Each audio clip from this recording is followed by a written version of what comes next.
ห้องเลขาผักแขวงจำปาสักลงติดตามสุกอยู่เวียกงาน3สางและแก้ไขความทุกข์ยากอยู่เมืองสุกุมาในตอนเช้าของวันที่21สิงหาคม2026ฐานสุภาพธรรมหักษาห้องเลขาคณะบริหารงานผักแขวงจำปาสักผู้สินำเวียกงานการเมืองแนวคิดผักพนักงานเวียกงานก่อสร้างหากฐานการเมืองพัฒนาชนบทแก้ไขความทุกข์ยากและเวียกงาน3สางพร้อมคณะได้ลงติดตามสุกอยู่สีนำการจัดตั้งเวียกงานอยู่เมืองสุกุมาแขวงจำปาสักการลงติดตามครั้งนี้มีฐานสมบูรณ์เฮืองวงศาห้องประธานคณะกรรมการปกครองแขวงผู้สินำเวียกงานหอบด่านอยู่เมืองสุกุมาฐานปริญญาเอกคำไต่เกี่ยวประเสริฐเลขาคณะบริหารงานพรรคเมืองสุกุมาพร้อมคณะพนักงานการนำลักเลงของเมืองประธานตาแสงและคณะก่อสร้างหากฐานของแขวงลงสวยเมืองตาแสงเขาห่วมฐานปริญญาเอกบุญยงศูนย์ทรห้องหัวหน้าห้องว่าการแขวงผู้รับผิดชอบเวียกงานก่อสร้างหากฐานการเมืองพัฒนาชนบทและแก้ไขความทุกข์ยากได้เผยแผ่มติคบคณะบริหารงานศูนย์กลางภาคเลขที่62ทับคบสพลงวันที่9 กรกฎาคม 2026ว่าด้วยการเพิ่มทวีการนำพาของพรรคต่อเวียกงานก่อสร้างหากฐานการเมืองพัฒนาชนบทแก้ไขความทุกข์ยากและเวียกงาน3สางในระยะใหม่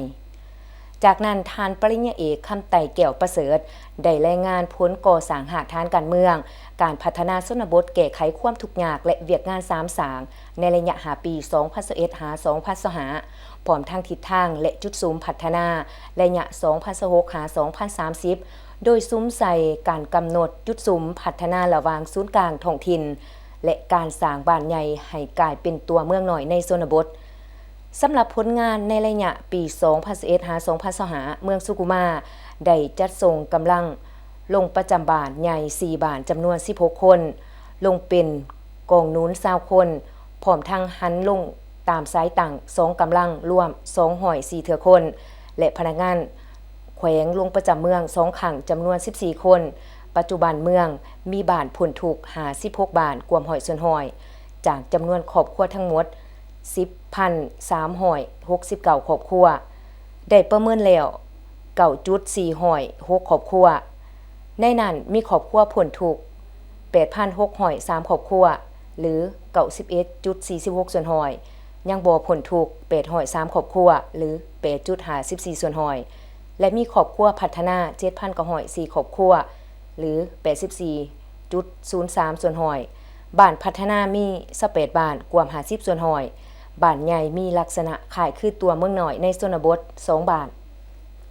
กวม 3.5 ส่วนหอยสร้างกลมโกงของการเป็นหัวหน่วยพัฒนาสามารถบรรลุ21ของการกวมหอยส่วนหอยสร้างบ้านเป็นหัวหน่วยพัฒนาได้51บ้านกวม 91.7 ส่วนหอยบ้านนักเรียนเข้มแข็ง52บ้านกวม 92.85 ส่วนหอยและ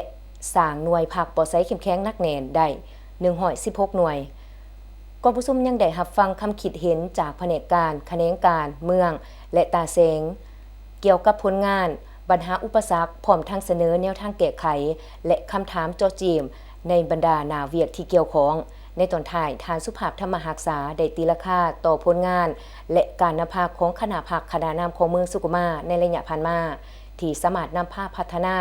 เมืองให้ก้าวหน้าและหลุดพ้นจากปัญหาเมืองทุกอย่างพร้อมนี้ทานยังได้เน้นนักให้เมืองสุกุมาสืบต่อประสานสมทบกับแผนกการแขนงการที่เกี่ยวข้องของแขวงเมืองและตาแสงลงไก่สิติดเทศกับประชาชนอยู่ห่างฐานเพื่อกวดกาติดตามและประเมินคืนบรรดาจุดสุมบ้านพัฒนาและบ้านเป้าหมายให้กลายเป็นตัวเมืองหน่อยในชนบทให้มีความแทดเหมาะถูกต้องและมีประสิทธิภาพซุ้มใส่หากฐานอยู่ทั่วเมืองตาแสงและบ้านให้มีความเข้มแข็งพัฒนาหอบด่านและสามารถขับเคลื่อนเวียกงานตามแผนการได้อย่างมีประสิทธิผลสร้างพื้นฐานอันมั่นคงให้แก่การพัฒนาเมืองสุกุมาในต่อหน้า